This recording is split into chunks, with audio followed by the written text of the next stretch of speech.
សួរសំណួរចាឲ្យមានភ្ញៀវគាត់ចង់សួរសំណួរមួយសួរអីគេអូនចាភ្ញៀវគាត់ចង់សួរថា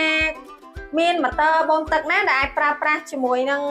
ភ្លើងរត់បានសូឡាបានហើយកម្លាំងខ្លាំងទៀតអូខេមាននេះណែនាំគាត់អូនម៉ូទ័រកម្លាំង4សេសរបស់យើងនេះនេះបានអញ្ចឹងចាហើយប្រើប្រាស់មិនទៅ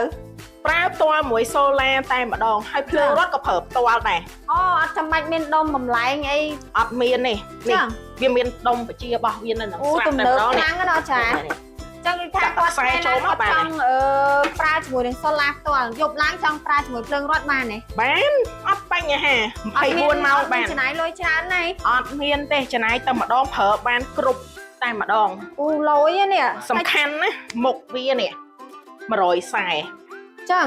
ហើយបូមចំនួនប៉ុន្មានណា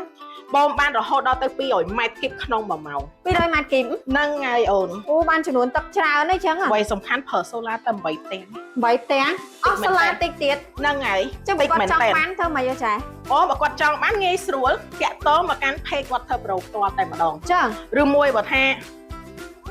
គាត់នៅភ្នំពេញគាត់អញ្ជើញមកទីតាំងផ្ទាល់តែម្ដងដើម្បីមកនេះមើលម៉ូទ័រផ្ទាល់ក៏ដូចជាប្រឹក្សាយោបល់ផ្ទាល់តែម្ដងហើយមាន promotion ជូនគាត់មានឲ្យតែគាត់អញ្ជើញមកដល់ទីតាំងហាងយើងមានតម្លៃពិសេសជូនទាំងអស់លុយបណ្ដោយអញ្ចឹងខ្ញុំតបប្រាប់ភ្ញៀវវិញគាត់អញ្ជើញមកដល់ក៏បានឆាតតាម Telegram ក៏បាន Facebook ក៏បានហ្នឹងទទួលបាន promotion ពិសេសទៀតហ្នឹងហើយ